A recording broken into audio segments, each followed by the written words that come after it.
देखो ये पर में है 7.5 RHS का नियम। यदि दो समकोण त्रिभुजों में एक त्रिभुज का कर्ण और एक भुजा क्रमशः दूसरे त्रिभुज के कर्ण और एक भुजा के बराबर हो तो दोनों त्रिभुज सर्वांग सम होते हैं। तो इसको बुक में जैसे हो रही है उस प्रकार से तो आप बुक में से कर लेना। मैं इसको दूसरी विधि से समझा रहा हूं। उसके लिए देखो हम चित्र बनाते हैं। तो ये मान लो हमने एक त्रिभुज ले लिया ABC,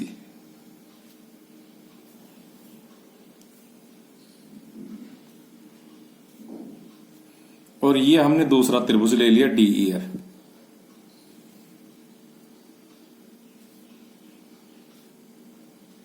ये दोनों समकोण त्रिभुज है, अर्थात कोण B बराबर कोण E बराबर 90 डिग्री। इनके कर्ण समान है, अर्थात AC बराबर DF, और इनकी एक एक भुजा समान है। चाहे कोई सी एक भुजा ले लो, जैसे मान लो ये BC भुजा है और ये EF भुजा है, ये आपस में क्या है, समान है। तो हमें सिद्ध करना है कि दोनों त्रिभुज सर्वांग सम है। तो हम क्या करेंगे, सबसे पहले लिखेंगे दिया है। दिया है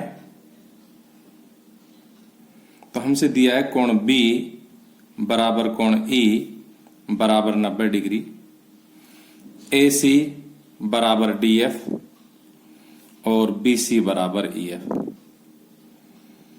तो हमें सिद्ध करना है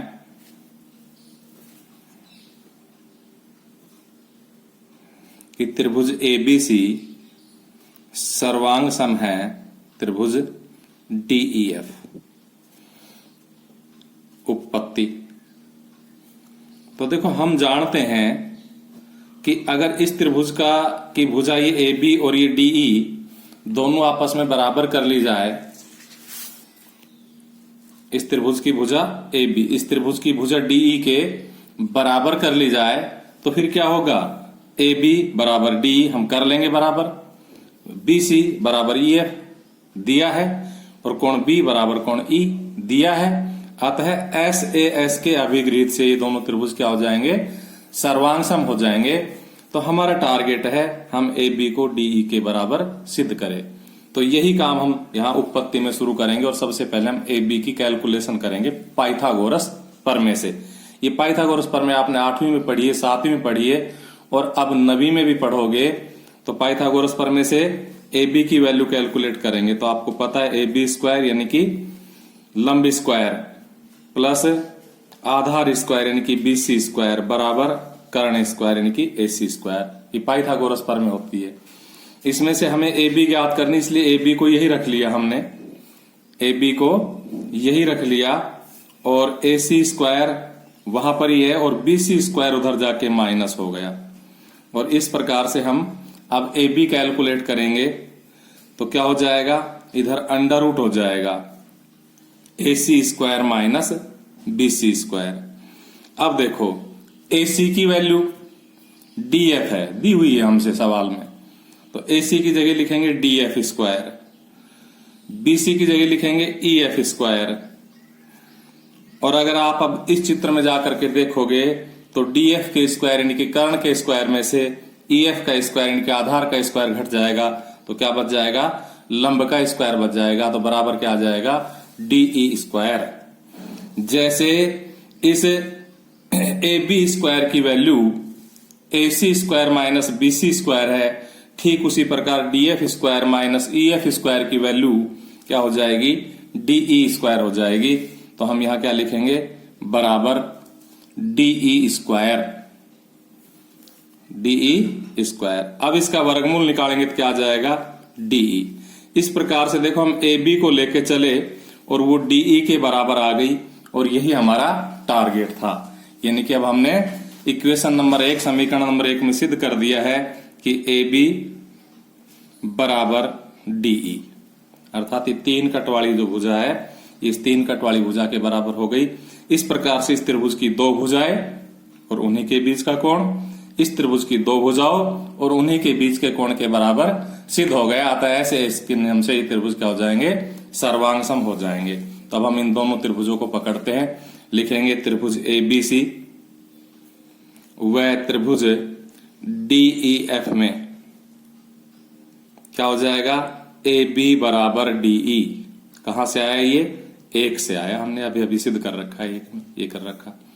नंबर 2, कोण बी बराबर कोण ई, कहां से आया ये?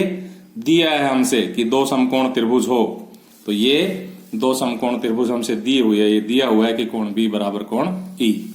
और क्या दिया है? और दिया है AC ये आपका AC बराबर DF। तो हम आगे क्या लिखेंगे? AC बराबर DF। इस प्रकार से इन 2 त्रिभुजों की 2 संगत भुजाएं बराबर आ गई, उन्हीं के बीच का कोण बराबर आ गया। अतः SAS के नियम से ये दोनों त्रिभुज क्या हो गए? सर्वांग सम हो गए। हमें यही सिद्ध करना था, लिखेंगे इसलिए SAS अभिगृहित से क्या हो जाएगा? त्रिभुज ABC सर्वांग सम है त्रिभुज। देखो हमने कोण B बराबर E सिद्ध किया, B बीच में तो E बीच में आएगा। AB बराबर DE, AB 1-2 पे है तो DE भी 1-2 पे आएगा, बचा कुछ F यहां आ जाएगा, और यही हमें सिद्ध करना था। इस प्रकार से सारांश रूप में मैं आपको बताना चाहूंगा कि त्रिभुजों की सर्वांग समता के 4 नियम हैं। पहला है SAS नियम, जिसका मतलब है बार बार आपको बताया गया है, जिस दिन से छठी प्रश्नावली शुरू की है, 7वीं चल रही, छठी नहीं 7वीं, कि SAS का नियम क्या है कि ऐसे 2 त्रिभुज हो कि उनकी एक एक भुजा आपस में बराबर हो, दूसरी भुजा भी आपस में बराबर हो, और उन्हीं के बीच का, उन 2 भुजा जो बराबर है उन्हीं के बीच का कोण बराबर हो, तो SAS के नियम से वो त्रिभुज सर्वांग सम होते हैं। ये हमारा अभिगृहित है। फिर हमने इसकी सहायता से ASA नियम सिद्ध किया। कौन सा नियम किस सिद्ध किया? ASA नियम सिद्ध किया। ये पर में 7.1 के रूप में हमने आपको सिद्ध करके बताया था कि अगर कोई त्रिभुज हो, उनकी एक एक भुजा बराबर हो और उसी भुजा पर बने कोण बराबर हो, तो वो त्रिभुज सर्वांग सम होते हैं। इसको समझा करके, और मैं टाल गया था तो आगे बता देता हूं कि ये नियम AAS के नियम से भी जाना जा सकता है, यानी कि एक एक तो उनकी भुजा बराबर और कोई से भी 2 कोण बराबर हो, तो इसको हम उपनियम भी कह देते हैं। ये भी लागू हो जाता है कई जगह। कोई जरूरी नहीं है कि भाई 2 भुजा जो 2 कोण बराबर है वो उस भुजा पर ही बने हो।